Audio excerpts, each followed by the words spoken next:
It's okay, মুখে বললেই তো হয়। এত ভয় পাওয়ার কি আছে? আমি কি মানুষ নই নাকি? এখনো পেটে ব্যথা করছে? অরু এবারও চুপচাপ না সূচক মাথা নাড়ালে কৃতিক ওর কপালে চুমু এঁকে দিয়ে বলে, ঠিক আছে, নিচে চল, অনেক রাত হয়েছে, আমাদের ঘুমানো প্রয়োজন। সকাল সকাল এয়ারপোর্টে এসেছে ওরা সবাই। নীলিমার আব্বাজান ওদের নাগাল পাওয়ার আগেই সায়রের বাড়ি দার্জিলিংয়ের উদ্দেশ্যে ইতিমধ্যে বেরিয়ে পড়েছে ওরা। ইমিগ্রেশন শেষ করে নীলিমা আর সায়র ভেতরে প্রবেশ করলে বাইরে থেকে দাঁড়িয়ে মুখটা মলিন করে অরু বলে, ইস, দার্জিলিং ভ্রমণে যাওয়া আমার ছোটবেলার শখ, অথচ নীলিমা কত সহজেই চলে যাচ্ছে। কৃতিক পাশে দাঁড়িয়ে ফোন স্ক্রল করছিল। অরুর কথা শুনে মাথা তুলে কৃতিক শুধায়। যেতে চাস দার্জিলিংয়ে? অরু কোনো কিছু না ভেবেই হ্যাঁ সূচক মাথা নাড়ালো। তৎক্ষণাৎ অরুর হাতটা ধরে কৃতিক চট করে বলে ওঠে। তাহলে চল। অরু হতবিহ্বল কণ্ঠে বলে ওঠে, কি বলছেন? পাসপোর্ট নেই, টিকিট নেই, কিভাবে যাব? সব আছে আমার কাছে। কৃতিক এক প্রকার ছুটছে অরুর হাতটা ধরে। অরু কৃতিকের সাথে দ্রুত পা ফেলে হাঁটতে হাঁটতে বলল। আর জামা কাপড়? কৃতিক বলল, যা যা লাগবে সব কিনে দেবো, এখন দ্রুত চল, নইলে ফ্লাইট মিস হয়ে যাবে। অরু এবার আর ঘাবড়ালো না। দু হাতে শক্ত করে কৃতিকের বলিষ্ঠ হাতটা ধরে সামনে এগিয়ে যেতে যেতে আবদারের সুরে বলে, আমার একটা হ্যাট চাই, আর একটা ক্যামেরাও। কৃতিক মৃদু হেসে অরুর কপালে শব্দ করে চুমু খেয়ে বলে, as you wish baby. Darjeeling নামটা শুনলেই চোখের সামনে ভেসে ওঠে মেঘে ঢাকা, বৃষ্টি ভেজা, সবুজে ঘেরা এক অপার্থিব দৃশ্যপট। উঁচু নিচু পাহাড়, সারি সারি চা বাগান, ছোট বড় ঝর্ণা, জানা অজানা বনফুল আর মেঘমল্লার আস্তরণে মুড়িয়ে থাকা এই পাহাড়ি শহরটাকে প্রকৃতি প্রেমীদের স্বর্গরাজ্য বললে খুব একটা ভুল হবে না বৈকি।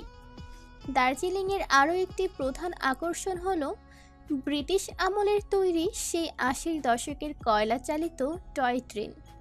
সমুদ্র পৃষ্ঠ থেকে প্রায় ৬,৭০০ ফুট উচ্চতায় অবস্থিত এই পাহাড়ি শহরের নামকরণের সুস্পষ্ট কোনো ইতিহাস নেই, তবে লোকমুখে শোনা যায় দার্জিলিং শব্দ থেকে দার্জিলিংয়ের উৎপত্তি। দর্জে মানে বজ্র আর লিং মানে হলো দেশ। এক কথায় দার্জিলিং মানে বজ্রের দেশ। আবার অনেকের মতে ১৭৬৫-র দিকে কোনো এক লামা এদেশের মাটিতে পা রেখেছিলেন, তার নামানুসারেই দার্জিলিংয়ের নামকরণ করা হয়। শুধুমাত্র যে দার্জিলিং তেমনটা নয়, চোখের খোরাক মনের বাসনা মেটাতে এর পরবর্তী নর্থ সিকিম, সিটিং সবগুলোই যেন প্রকৃতির বক্ষস্থল। শহরে একঘেয়ে জীবনের ভার বইতে বইতে ক্লান্ত পরিশ্রান্ত মানুষগুলোকে একটুখানি স্বস্তির সঞ্চার খুঁজে দিতেই বোধ হয় উপরওয়ালার এই নিদারুণ সৃষ্টি। চা পল্লবে ঘেরা সুউচ্চ পাহাড়ের চূড়ায় অবস্থিত হোমস্টের এই ছোট্ট ছোট্ট কটেজগুলো রয়েছে। তারই মধ্যে একটি কটেজের খোলা বারান্দায় বেতের চেয়ার আর বেতের কারুকাজ করা রেলিংয়ে কোনোই ঠেকিয়ে গালে হাত দিয়ে বসে আছে অরু। ওর মোহবিষ্টের মতো চোখ দুটো পাহাড়ে ঢাল বেয়ে নামা সারি সারি চা বাগানে নিবদ্ধ। চা বাগানের পাশ দিয়েই কলকলিয়ে বয়ে যাচ্ছে সরু ঝর্ণার বহর। কাচের মতো দেখতে ঝর্ণার সেই স্বচ্ছ পানিতে টুপটাপ ঝরে পড়ছে হাওয়ায় উড়ে আসা রং বেরঙের বনফুল। সকাল সকাল মেঘের চাদরে ঢাকা পড়েছে প্রকৃতি, অথচ মাত্রই এক পশলা বৃষ্টি হলো ঝমঝমিয়ে। ঝরে পড়া ক্ষুদ্র ক্ষুদ্র বৃষ্টিকণাগুলো সযত্নে ঠাঁই নিয়েছে চা পাতার গায়ে। নিয়ন সূর্যকিরণে সেই বৃষ্টিকণাগুলো ঝিল ধরেছে বারে বারে, যেন এক নজরে দেখলে মনে হবে চা পাতা উপর কেউ সযত্নে স্বচ্ছ হীরের টুকরো সাজিয়ে রেখেছে। ওরও সেই সকাল থেকে বসে বসে মুগ্ধ নয়নে দেখেই যাচ্ছে এসব। দেখতে দেখতে চোখ জড়িয়ে আসছে, তবুও মন ভরছে না। বারবার ভাবনারা এই এক জায়গাটাতেই আটকে যাচ্ছে। প্রকৃতি কেন এত অপরূপ? দু গালে হাত দিয়ে চারিদিকে মুগ্ধ হয়ে যে নয়ন জুড়াচ্ছে অরু। আর মনে মনে ভাবছে কালকের কথা। কাল কৃতিকের সাথে অমন তাড়াহুড়ো করে ফ্লাইটে উঠে আরও এক দফা ছটকা খেয়েছিল অরু। অরুর পরনে তখন হালকা গোলাপি টপস আর সুতির ঘাগরা ছিল। লম্বা চুলগুলো ছিল ক্লাচার দিয়ে বাঁধা। ওর পেছন পেছনে উঠেছিল কৃতিক। ফ্লাইটে ওঠার পরেও কৃতিক এমন একটা ভাব করছিল যেন ও আরেকটা দেশে নয় বরং মতিঝিল থেকে হাতির ঝিল যাচ্ছে। চারিদিকের পরিস্থিতিতে একটুও মাথা ব্যথা নেই, আর না আছে কোনো হেলদোল। ফোন স্ক্রল করছে তো করছেই। ওর কাণ্ডে এক পর্যায়ে বিরক্ত হয়ে পেছনে ঘুরে অরু শোধায়, আমাদের সিট কোথায়? কৃতিক ফোন থেকে চোখ সরিয়ে আলগোছে নিজের চুলে আঙুল বোলাতে বোলাতে বলে, বিজনেস ক্লাসে। আপনি এতটুকুর জন্য বিজনেস ক্লাস কিভাবে ম্যানেজ করলেন? আশ্চর্য। অরুর কথায় কৃতিক নির্বিকার ভঙ্গিতে উত্তর দিল। সামনে চল, দেখতে পাবি। অরু ত্যক্ত দীর্ঘ শ্বাস ছেড়ে কৃতিককে রেখেই গটগটিয়ে বিজনেস ক্লাসের দিকে এগিয়ে গেল। ক্যাবিন ক্রুদের সাহায্যে বিজনেস ক্লাস খুঁজে নিয়ে দরজাটা খুলে অরু ভেতরে পা রাখার সঙ্গে সঙ্গে ভীষণভাবে চমকালো, সাথে ভয়ও পেল মারাত্মক। কারণ ওকে দেখে ভেতর থেকে অ্যালিসা, অর্ণব, ক্যাথলিন ওরা সবাই একযোগে চেঁচিয়ে উঠে বলল। অকস্মাৎ চিৎকারে হক চকিয়ে উঠল অরু। সবাইকে এখানে এভাবে দেখতে পেয়ে মস্তিষ্ক আপাতত হ্যাং হয়ে আছে ওর। তাই অরু কোনো কিছু না ভেবে আবারও পেছনে ঘুরল কৃতিকের কাছে যাওয়ার উদ্দেশ্যে। তবে পেছনে ঘোরার সঙ্গে সঙ্গে একটা শক্ত ঢেউ খেলানো পুরুষালী বুকে ধাক্কা খেয়ে থমকে গেল অরু। তাড়াহুড়ো করে মাথা তুলতেই দেখতে পেল এটা কৃতিক।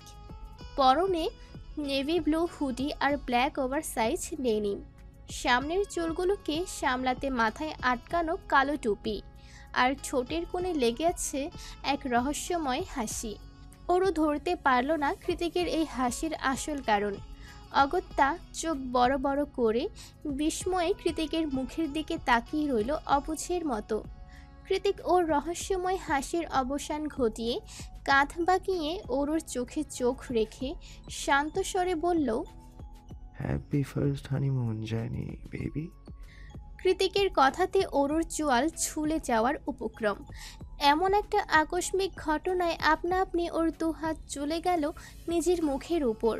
অরু একবার ওদের সবার দিকে তাকাচ্ছে তো আরেকবার কৃতিকের দিকে। এদিক ওদিক তাকিয়ে অস্ফুটে বলে ওঠে, তার মানে এটা প্রি প্ল্যান? কৃতিক হ্যাঁ সূচক মাথা নাড়ালে অরু পুনরায় ঠোঁট ফুলিয়ে বলে, তাহলে আমাকে ব্যাগ গোছাতে কেন বললেন না? আমি তো কিছুই নিয়ে আসিনি। কৃতিক ওর মাথায় হাত বুলিয়ে বলে, মন খারাপ করতে হবে না, সব কিনে দেবো বেবি, এনিথিং ইউ নিড। জামা কাপড়ের কথা মনে পড়তেই অরু সম্বিত ফিরে পেয়ে নিজের শরীরের দিকে চাইল। কাল রাতে ঝুম বৃষ্টিতে ভিজে ওরা কোনো মতে হোমস্টেতে এসে উঠেছিল। রাতের বেলা এমন পাহাড়ি এলাকায় বৃষ্টির মাঝে দোকানপট সবই বন্ধ ছিল, যার ফলরূপ জামা কাপড় আর কেনা হয়নি অরুর। রাতে টপস খুলে গায়ে কৃতিকের হুডি চড়িয়ে ঘুমিয়েছে, আর এখনও সেভাবেই। কিন্তু এভাবে আর কতক্ষণ বসে থাকবেও? তাছাড়া কৃতজ্ঞ কোনো জামা কাপড় আনেনি। জামা কাপড় তো দূরে থাক, টুথব্রাশ টুথপেস্টটা পর্যন্ত নেই ওদের কাছে। বিষয়টা বোধগম্য হতেই বারান্দা ছেড়ে বেডরুমে প্রবেশ করলো অরু। কৃতিক এখনও কমফোর্টার মুড়ি দিয়ে খালি গায়ে ঘুমোচ্ছে। বিয়ের বয়স বেশ কয়েক মাস হলেও অরু কৃতিকের একসাথে এক ঘরে রাত্রি যাপন করা হয়েছে হাতে গোনা কয়েকবার মাত্র। সেখানে কাল রাতে ওরা দুজন সত্যিকারের আর পাঁচটা স্বামী স্ত্রীর মতোই একসাথে এক ঘরে এক বিছানাতে ঘুমিয়েছে। বিষয়টা অরুর চিত্তে প্রশান্তির ঝড় বইয়ে দেয়। হৃদয় নিংড়ানো ভালোবাসাটুকু উগরে আসে বারবার। হুটহাট মনে হতে থাকে উনি সত্যি আমার পাশে, সত্যি। অবিশ্বাস্য।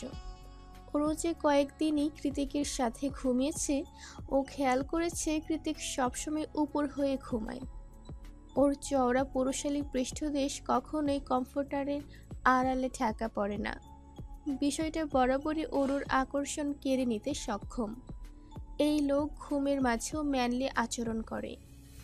অরু ভেবে পায় না কৃতিক এমন কেন। একটু কি কিউট হওয়া যায় না? সব সময় ডার্ক চকলেট হতে হবে? একটু আটটু মিল্ক চকলেট হলে ক্ষতি কি? অরুর মনগহীনের অযাচিত প্রশ্নের উত্তর দিল না গাঢ় ঘুমের বিভোর হয়ে থাকা কৃতিক। অরু মনের ভাবনা মনে পুষে রেখেই এগিয়ে গিয়ে কাঠের তৈরি তক্তকে মেঝেতে হাঁটু মুড়ে কৃতিকের শিউরে বসে পড়ে।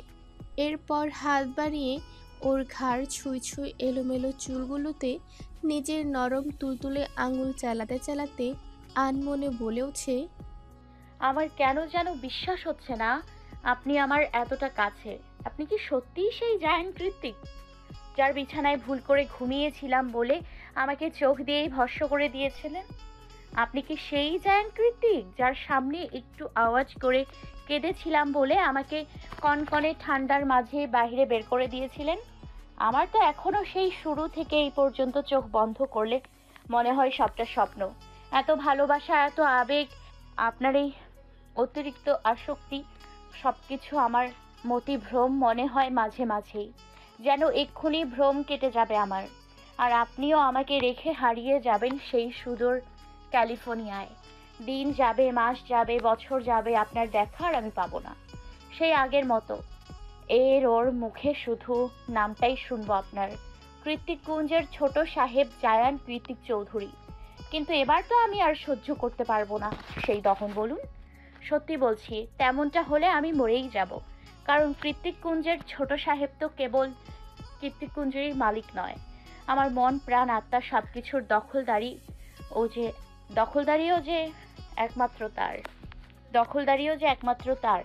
জায়ান কৃত্তিক, জায়ান কৃত্তিক, আপনি হরণ করেছেন আমার হৃদয়। ভালোবাসার সংজ্ঞা না জানা এক তরুণীর বুকে আপনি ভালোবাসার বিষাক্ত তীর নিক্ষেপ করেছেন, সূত্রপাত করেছেন প্রকাণ্ড জলোচ্ছ্বাসের। আর এখন আমার মনে ভালোবাসার তুফান বাঁধিয়ে দিয়ে আমার স্বপ্ন ভেঙে হারিয়ে গেলে আপনার খবর আছে। যেদিন আপনাকে খুঁজে না পাবো সেদিন আমিও হারিয়ে যাব অলিক আকাশে। সবচেয়ে উজ্জ্বল নক্ষত্র হয়ে ক্যালিফোর্নিয়ার রাতের আকাশে ঘুরে বেড়াবো। তখন খুঁজবেন তো আমাকে? মনে পড়বে তো আমার কথা? হুট করে স্বপ্নের মতো করে পাওয়া মাত্রাতিরিক্ত ভালোবাসার উচ্ছ্বাসে এক রাশ কাতরতা ঘিরে ধরেছে অরুর হৃদয়ে। এতটা সুখ ওর কপালে সইবে কিনা তা নিয়েও সন্দিহান মেয়েটা। ওর কাছে জায়ান কৃতিক মানে অমূল্য সম্পদ, যা ও না চাইতেও নিজের করে পেয়েছে। হারিয়ে যাওয়ার ভয় তো একটু থাকবেই। এই মুহূর্তে সেই ভয়েই জর্জরিত হয়ে টুপটাপ অশ্রুকণা বিসর্জন দিচ্ছে অরু। ক্রন্দনরত অরুর ফোঁপানোর আওয়াজে ঘুমের মাঝে একটু নড়ে চড়ে উঠল কৃতিক। ঘুম ঘুম গলায় অস্পষ্ট আওয়াজে ডেকে উঠল অরুকে। বেবি, কোথায় তুই? কৃতিক মাত্রই নড়ে চড়ে উঠেছে দেখে অরু তাড়াহুড়ো করে চোখের পানিটুকু মুছে নিজেকে স্বাভাবিক করে শান্ত স্বরে বলল, এই যে উঠুন, এবার শপিংয়ে যেতে হবে তো। আমাদের পড়ার কিছু নেই এখানে, বাথরুম ছাড়া। অরুর কথার পাছে কৃতিক বালিশে মুখ ঘষতে ঘষতে হাসকি স্বরে বলল, কেন নেই কেন? কালকে তো কিছু করিনি। অরু এবার উঠে দাঁড়িয়ে বিরক্ত স্বরে বলল, কাল যে এক কাপড়ে দার্জিলিং চলে এলেন, তা ভুলে গিয়েছিলেন? অরুর কথায় এতক্ষণে টনক নড়ল কৃতিকের। তবে ওর মধ্যে শপিংয়ে যাওয়ার কোনো রকম হেলদোল দেখা গেল না। ও শরীরের কমফোর্টারটা আর একটু ভালোভাবে গায়ে চড়িয়ে নতুন উদ্যমে ঘুমাতে ঘুমাতে অস্পষ্ট আওয়াজে বলল, ওয়ালেটে ইন্ডিয়ান কার্ড আছে, যেটা খুশি নিয়ে যা। আমি এলিসাকে ফোন করে বলে দিচ্ছি, ও তোর সাথে যাবে। এই অচেনা দেশে শুধুমাত্র এলিসা আপুকে ভরসা করে আপনি আমাকে একা ছেড়ে দেবেন? কৃতিক জুৎসই আরাম করে শুয়ে বলল, আমি সঙ্গে গেলে ঠিক তোকে যেভাবে আগলে রাখতাম এলিসাও সেভাবেই রাখবে।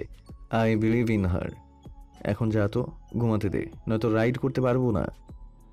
আপনি এখানেও রাইডিংয়ে যাবেন, তাও এই পাহাড়ি রাস্তায় বৃষ্টির মাঝে? হুম। অরুর কথার প্রতি উত্তরে ঘুমের দেশে তলিয়ে যেতে যেতে জবাব দিল কৃতিক। ওরও শপিংয়ের উদ্দেশ্যে বেরিয়েছে অনেকক্ষণ। বেলা বেজেছে 10টা কি 11টা। কৃতিক এখনো ঘুমে তলিয়ে আছে। কে জানি কতদিনের ঘুম একসাথে ঘুমাচ্ছে ও। তবে কৃতিকের এই আরামের ঘুম বোধহয় খুব একটা সহ্য হলো না ওর ব্যাংক ম্যানেজারের। সে সকাল থেকে মুঠোফোনের ভাইব্রেট বাজিয়ে ম্যানেজার সাহেব কল দিয়েই যাচ্ছেন তো দিয়েই যাচ্ছেন। ভাইব্রেটের কাপা আওয়াজে এক পর্যায়ে ঘুম ছুটে গেলে নড়ে চড়ে ওঠে ফোন রিসিভ করলো কৃতিক। এপাশ থেকে হ্যালো বলার সঙ্গে সঙ্গে ম্যানেজার সাহেব সালাম জানিয়ে উদ্বিগ্ন কণ্ঠে বলে ওঠে, স্যার, আপনি ওদের ঘুমিয়ে বিরক্ত করার জন্য দুঃখিত sir, but sir it's urgent. হ্যাঁ বলুন। কৃতিকের অনুমতি পাওয়ার সঙ্গে সঙ্গে লোকটা বলল, স্যার, সকাল সকাল আপনার ব্যাংক অ্যাকাউন্ট থেকে কয়েক লক্ষ টাকা উইথড্র করা হয়েছে। কৃতিক মুখ থেকে একটু বিরক্তির আওয়াজ বের করে বলল, সো হোয়াট? ম্যানেজার সাহেব ভেবেছিল কৃতিক হয়তো অবাক হবে কিংবা প্রপার ইনফরমেশন জানতে চাইবে, কিন্তু তেমন কিছু না হওয়াতে তিনি ভড়কে গিয়ে বললেন, না মানে স্যার, হুট করে সকাল সকাল এতগুলো টাকা? ম্যানেজারের কথা শেষ হওয়ার আগেই কৃতিক মাঝপথে বলেওছে। Don't worry, it's just my wife. Manager সাহেব তৎক্ষণাৎ নিজের বোকামিতে খামি খেয়ে দুর্বল গলায় বলল, oh okay sir, then it's was I mistake, I am sorry sir. তারপর ওপাশ থেকে ভেসে এলো কল কেটে দেওয়ার পিক পিক আওয়াজ। ম্যানেজার সাহেব কল কেটে দিলে হাতের ফোনটা বিছানার এক পাশে ছুঁড়ে ফেলে দিয়ে কৃতিক আবারও চোখ বুঝে মৃদু হেসে অস্ফুটে বলল, বড়টা বড় হচ্ছে, স্বামীটাকে কিভাবে ওড়াতে হয় তার যথাযথ ট্রেনিং নিচ্ছে। Good job Elisa. কৃতিকের কটেজের পাশেই যে কটেজটা অবস্থিত তার বেলকনিতে আপাতত বসে আছে নীলিমা। কোনো রকম চেয়ারে কিংবা স্টুলে নয়, মেঝেতে বসে আছে মেয়েটা। পরনে এখনও সেই দুদিন আগের বাসি বেনারসি। ডাগর ডাগর চোখ দুটো ক্লান্তিতে কোটরে ঠুকে গিয়েছে, মুখশ্রী মলিন।